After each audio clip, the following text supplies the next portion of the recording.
नमस्कार दोस्तों, स्वागत है आप सभी का आज के मुख्य समाचार के इस वीडियो में। एक एक करके 50 बड़ी खबरों को सिर्फ 10 मिनट में जानेंगे। वीडियो के साथ अंत तक बने रहें। साथ ही आपसे एक छोटी सी रिक्वेस्ट है, अगर आपने अभी तक इस वीडियो को लाइक नहीं किया तो लाइक जरूर कर दे। तो चलिए दोस्तों, वीडियो को फटाफट शुरू करते हैं। मजदूरों को साधने में जुटी गुजरात सरकार। अन्नपूर्णा योजना में अब 5 रुपए में मिलेगा भरपेट खाना।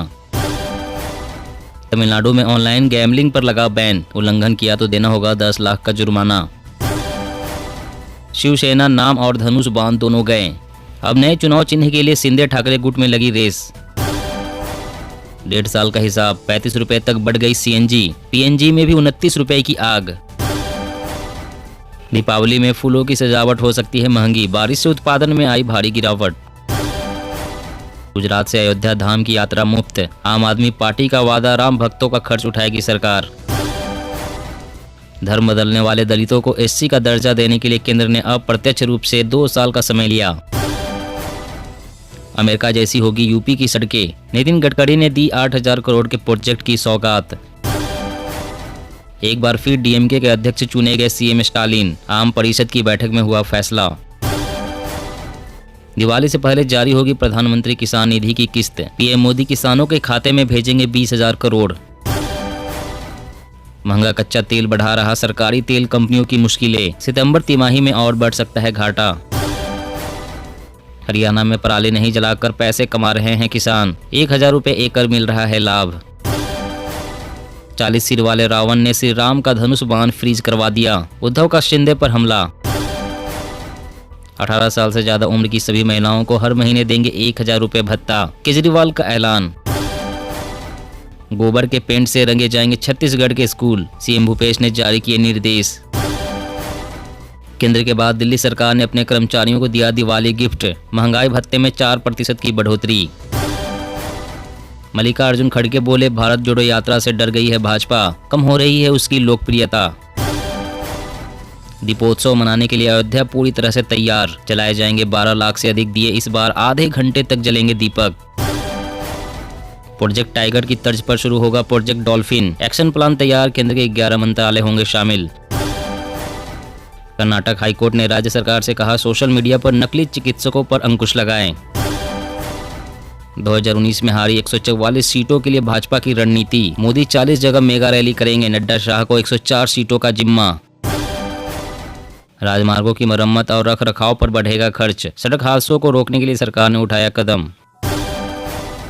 बंगाल सरकार ने बदला बांग्ला मातृ योजना का नाम, भाजपा ने कहा सीएम ममता बनर्जी कर रही है भूल सुधार। चेक बाउंस हुआ तो दूसरे खातों से काटा जा सकता है पैसा, वित्त मंत्रालय ऐसे कदम उठाने पर कर रहा विचार। शरद पवार राजनीति के बरमुडा ट्रायंगल, जो पास से गुजरा डूबा, शिंदे गुट के नेता का बयान। केंद्र ने निमोनिया के टीकों की कमी से जुड़ी मीडिया रिपोर्ट को बताया गलत, कहा देश में वैक्सीन की कोई कमी नहीं। महबूबा बोली, अगर 2014 में जम्मू के लोग ना देते बीजेपी को वोट तो कभी न मिलाती उनसे हाथ। 3 दिनों के गुजरात दौरे पर रहेंगे पीएम मोदी, 14,500 करोड़ से अधिक की परियोजनाओं का करेंगे शिलान्यास। महंगाई पर भाजपा ने कांग्रेस के दावों को किया खारिज, कहा देश की विकास दर सर्वाधिक, घड़ियाली आंसू बहा रहा विपक्ष। मिजोरम चुनाव 2023, मिजोरम में सभी 40 विधानसभा सीटों पर चुनाव लड़ेगी भारतीय जनता पार्टी। देश में फेम 2 योजना के तहत 2 साल में चलेगी 3,000 अतिरिक्त ई बसें, यात्रियों को मिलेगी राहत। ट्रेन का नाम बदलने पर गुस्सा है अवैसी, बोले बीजेपी टीपू सुल्तान की विरासत नहीं मिटा सकती। दिल्ली 24 घंटे खुलेगी, रात में भी ले सकेंगे शॉपिंग और आउटिंग का मजा, एलजी ने दी मंजूरी। फिर महंगा हो सकता है टमाटर, बारिश ने बढ़ाई किसानों की चिंता, धान की कटाई भी प्रभावित। हिमाचल प्रदेश में कांग्रेस का दामन छोड़ बीजेपी ज्वाइन करना नेताओं को पड़ा भारी, अब टिकट मिलने पर भी छाया संकट। 15 से 24 वर्ष की 50% महिलाएं पैड की बजाय कपड़े इस्तेमाल करती है, चौंकाने वाले हैं सभी राज्यों के आंकड़े। आदि पुरुष में देवी देवताओं के अपमान का आरोप, अयोध्या के संतों ने की धार्मिक सेंसर बोर्ड बनाने की मांग। गुजरात में आम आदमी पार्टी को बड़ा झटका, बीजेपी में शामिल हुए केजरीवाल के 200 कार्यकर्ता। भारतीय आर्थिक सेहत को लेकर हुए गंभीर, निवेश से लेकर बीमा तक के लिए कर रहे हैं पहल सर्वे। दिल्ली देहात में आयोजित किसान सभा में हुआ फैसला, एमएसपी गारंटी कानून के लिए देश भर के गांवों से जुटाया जाएगा समर्थन। कांग्रेस अध्यक्ष पद के दोनों नेता समझदार, रिमोट कंट्रोल से नहीं चलाए जा सकते, राहुल। रबी सीजन में किसानों पर नहीं पड़ेगी सूखे की मार, इस साल 9% बढ़ा देश का जल भंडार। रूस से तेल खरीद जारी रखेगा भारत, पेट्रोलियम मंत्री ने साफ किया सरकार का रुख। छत्तीसगढ़ की सड़कें दिसंबर तक हो गड्ढा मुक्त, सीएम बघेल ने डीएम को दिए मॉनिटरिंग के निर्देश। गुजरात में बदलाव की आंधी, ऊपर वाला भी आसमान से झाड़ू चला रहा, केजरीवाल। उद्धव ठाकरे ने ईसी को भेजा पत्र, पार्टी के लिए 3 नए नाम और 3 चुनाव चिन्ह का रखा विकल्प। लालू का बड़ा ऐलान, बोले छोटे बेटे तेजस्वी होंगे उनके उत्तराधिकारी, मेरे बाद सारे फैसले लेंगे।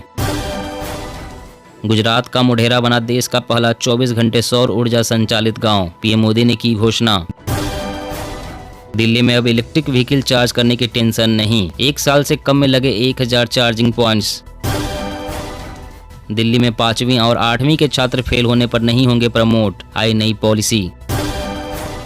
अशोक गहलोत ने बोर्डों के पदाधिकारियों को सौंपा सरकारी योजनाओं के प्रचार प्रसार का जिम्मा, चुनावी मोड में राजस्थान सरकार। अब चोरी हुए स्मार्टफोन का मिनटों में लगेगा पता, IMEI नंबर को लेकर सरकार ने जारी की नई गाइडलाइन। कांग्रेस में नेतृत्व का अभाव, भारत जोड़ो यात्रा के बाद नए अवतार में दिखेंगे राहुल, दिग्विजय। पासपोर्ट आवेदकों को एक और बड़ी राहत, पुलिस क्लियरेंस सर्टिफिकेट के लिए कर सकते हैं ऑनलाइन आवेदन। कोरोना योद्धाओं की याद में पुणे में बनेगा स्मारक, महामारी में काम कर गंवाई थी जान, अब सम्मान। हम सबसे ज्यादा कंडोम यूज करते हैं, जनसंख्या को लेकर भागवत पर बरसे अवैसी। मौसम अपडेट, दिल्ली, यूपी, राजस्थान में भारी बारिश से लोग परेशान, उत्तराखंड में भूस्खलन, ऑरेंज अलर्ट जारी। जी हां दोस्तों, और भी बड़ी काम की खबरें निकल कर आ रही है, इसलिए वीडियो को लास्ट तक जरूर देखना। तो चलिए दोस्तों, अब जानते हैं महत्वपूर्ण खबरों को विस्तार से। इससे पहले आपसे एक छोटी सी रिक्वेस्ट है, अगर आपने अभी तक इस वीडियो को लाइक नहीं किया तो लाइक जरूर कर दे। अब चोरी हुए स्मार्टफोन का मिनटों में लगेगा पता, IMEI नंबर को लेकर सरकार ने जारी की नई गाइडलाइन। जी हां, केंद्र सरकार ने चोरी के मोबाइल फोन से जुड़े अपराधों पर अंकुश लगाने के लिए बड़ा कदम उठाया है, जिसके मद्देनजर नई गाइडलाइन जारी की गई है। नए नियम से अब चोरी होने वाले मोबाइल फोन को आसानी से ट्रैक करने में मदद मिलेगी। नई गाइडलाइंस के मुताबिक सरकार के पास सभी अंतर्राष्ट्रीय मोबाइल उपकरण पहचान मतलब कि IMEI नंबर होना चाहिए, यानी हर फोन सरकार की वेबसाइट पर रजिस्टर होना जरूरी है। खोए हुए या फिर चोरी हुए मोबाइल के मिसयूज को लेकर केंद्र सरकार अब सख्त हो गई है। सरकार ऐसे गलत कामों को रोकने के लिए साहसिक फैसला लिया है। 1 जनवरी 2023 से सभी मोबाइल फोन निर्माताओं को देश में बनने वाले हर फोन के IMEI नंबर को लॉन्चिंग या फिर बेचने से पहले पोर्टल पर रजिस्टर्ड कराना होगा। और अगली बड़ी खबर की बात करें तो नशे के खिलाफ केंद्र ने बदली नीति, बेहतर प्रदर्शन पर अब करेगा 100% फंडिंग। जी हां, नशे के खिलाफ छिड़ी मुहिम अब राज्यों में और प्रभावी तरीके से लागू होंगी। केंद्र ने इसे लेकर नीति में बड़ा बदलाव किया है, साथ ही इसे परिणाम आधारित बनाया है, जिसमें राज्य सरकारों या फिर इस क्षेत्र से जुड़ी संस्थाओं को 100% वित्तीय मदद मुहैया कराने का प्रावधान किया है। लेकिन इसके लिए उन्हें अपने प्रदर्शन को दिखाना होगा, जिसके आधार पर ही उन्हें मुहिम से जोड़ा जाएगा। केंद्र ने नशा मुक्ति से जुड़ी नीति में अहम बदलाव उस समय किए हैं जब वित्तीय मदद के बाद भी राज्यों में अभियान प्रभावी तरीके से खड़ा नहीं हो पा रहा था। इसके चलते वह इस अभियान में पैसा खर्च करने से भी बचते रहते हैं, क्योंकि सेंट्रल फंडिंग पैटर्न के तहत राज्यों को केंद्र तभी पैसा जारी करता है जब राज्य इसके लिए अपने हिस्से का बजट जारी कर देता है। लेकिन अब केंद्र ने इस मुहिम को रफ्तार देने के लिए नीति में बदलाव कर दिया है, जिसमें अब राज्यों को कोई हिस्सा नहीं देना होगा, सिर्फ उन्हें काम करके दिखाना होगा। और अगली बड़ी खबर की बात करें तो मजदूरों को साधने में जुटी गुजरात सरकार, अन्नपूर्णा योजना में अब 5 रुपए में मिलेगा भरपेट खाना।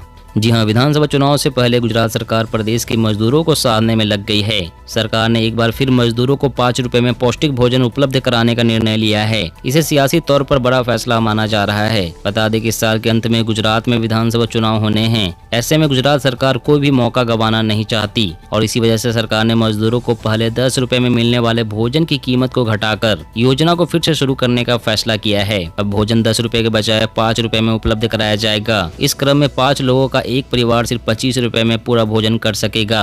प्रधानमंत्री नरेंद्र मोदी की तस्वीरों वाले फूड स्टॉल पर रजिस्टर्ड निर्माण श्रमिकों को भोजन कराया जाता था। और अगली बड़ी खबर की बात करें तो पासपोर्ट आवेदकों को एक और बड़ी राहत। पुलिस क्लियरेंस सर्टिफिकेट के लिए कर सकते हैं ऑनलाइन आवेदन। जी हां, पासपोर्ट आवेदकों के लिए राहत की खबर है। विदेश मंत्रालय ने कहा है कि पासपोर्ट आवेदक अब पुलिस क्लियरेंस सर्टिफिकेट यानी कि पीसीसी के लिए सभी ऑनलाइन डाकघर पासपोर्ट सेवा केंद्र पर आवेदन कर सकते हैं। दरअसल पुलिस क्लियरेंस सर्टिफिकेट की मांग में अप्रत्याशित वृद्धि को दूर करने के लिए विदेश मंत्रालय ने आज से पूरे भारत में सभी ऑनलाइन पोस्ट ऑफिस पासपोर्ट सेवा केंद्रों में पीसीसी सेवाओं के लिए आवेदन करने की सुविधा को शामिल करने का निर्णय लिया है। विदेश मंत्रालय पासपोर्ट जारी करने के लिए शीर्ष मंत्रालय है। आवेदक को पासपोर्ट जारी करने के लिए पुलिस क्लियरेंस सर्टिफिकेट जरूरी होता है। अक्सर स्थानीय पुलिस पीसीसी जारी करने में समय लेती है, जिससे पासपोर्ट जारी होने में देरी होती है। और अगली बड़ी खबर की बात करें तो 3 साल में 7 गुना जानलेवा हुआ लंपी वायरस। संक्रमित गायों के नमूनों की जीनोम सीक्वेंसिंग से हुआ खुलासा। जी हां, देश के लाखों गौवंश को अपनी चपेट में लेने वाला लंपी वायरस बीते 3 साल में न सिर्फ 7 गुना अधिक जानलेवा हुआ है, बल्कि इसके 39 स्वरूप दुनिया में और किसी भी देश से नहीं मिले हैं। इससे स्पष्ट है कि भारत में लंपी का स्वरूप चीन, नेपाल, भूटान, वियतनाम और म्यांमार की तुलना में ज्यादा घातक है। यह खुलासा लंपी वायरस संक्रमित गायों से लिए नमूनों की जीनोम सीक्वेंसिंग में हुआ है। कोरोना की तरह लंपी वायरस को लेकर भी वैश्विक स्तर पर जीन बैंक नामक एक ऑनलाइन प्लेटफॉर्म है। जब राजस्थान से सैंपल लेने के बाद इस प्लेटफॉर्म पर मौजूद जीनोम से मिलाया गया तो पता चला कि दुनिया भर में लंपी वायरस के 57 स्वरूप मौजूद हैं, जिनमें से 47 स्वरूप नोबल पाए गए हैं जो सिर्फ भारतीय गौवंश में ही थे। जब इस पर और अधिक ध्यान दिया गया तो 8 इंसानों के लिए घातक नहीं मिले। ऐसे में सिर्फ भारत में मौजूद 39 स्वरूप चिंता का कारण बने हुए हैं। और अगली बड़ी खबर की बात करें तो तमिलनाडु में ऑनलाइन गैम्बलिंग पर लगा बैन। उल्लंघन किया तो देना होगा 10 लाख का जुर्माना।